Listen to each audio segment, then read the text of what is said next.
उद्याचा आपला विषय आहे इको 219 समग्रलक्षी अर्थशास्त्र या विषयाचा आपला उद्या पेपर आहे। त्याच्यासाठी आपण आयएमपी प्रश्न बघूया।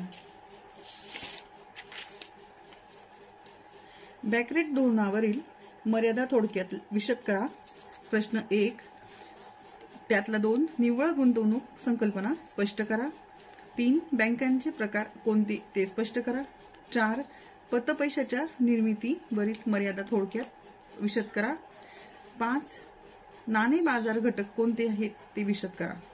प्रश्न क्रमांक 2 रोखता या संकल्पनेचा अर्थ व महत्त्व थोडक्यात स्पष्ट करा।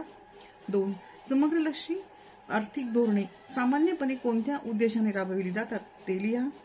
3 उत्पादनाचे वर्धित मूल्य ही संकल्पना स्पष्ट करा।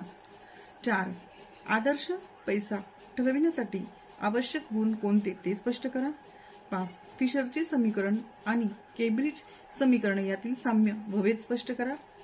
प्रश्न क्रमांक 3 त्यातला पहिला प्रश्न केन्सचा उत्पन्न खर्च व बचत गुंतवणूक सिद्धांत स्पष्ट करा। 2 पैशांची गतिमान कार्य स्पष्ट करा। 3 व्याजाच्या नवसनातवादी सिद्धांतावरील टीका। 4 केन्सच्या सिद्धांताची वैशिष्ट्ये लिहा।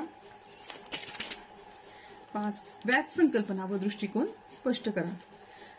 प्रश्न क्रमांक 4 भांडवलाच्या सीमांत लाभक्षमतेवर परिणाम करणारे अल्पकालीन घटक स्पष्ट करा।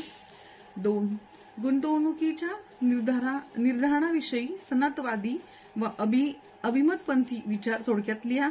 3 उपभोग स्तर म्हणजे काय त्याविषयी थोडक्यात माहिती लिहा। 4 स्थूल राष्ट्रीय उत्पन्न आणि निव्वळ राष्ट्रीय उत्पन्न यातील फरक स्पष्ट करा। 5 सेटच्या सिद्धांतावर टीका स्पष्ट करा। 6 राष्ट्रीय उत्पन्नाविषयक माहिती गोळा करणाऱ्या संस्था स्पष्ट करा। अशा पद्धतीने प्रत्येक प्रश्नात 5-5 प्रश्न येतील। त्यातून आपल्याला 4-4 प्रश्न इथे लिहायचे आहे। एक प्रश्न 5-5 मार्काचा राहणार आहे। इथे मी एक एक्स्ट्रा प्रश्न दिला आहे। उद्याच्या पेपरसाठी सर्वांना बेस्ट ऑफ लक।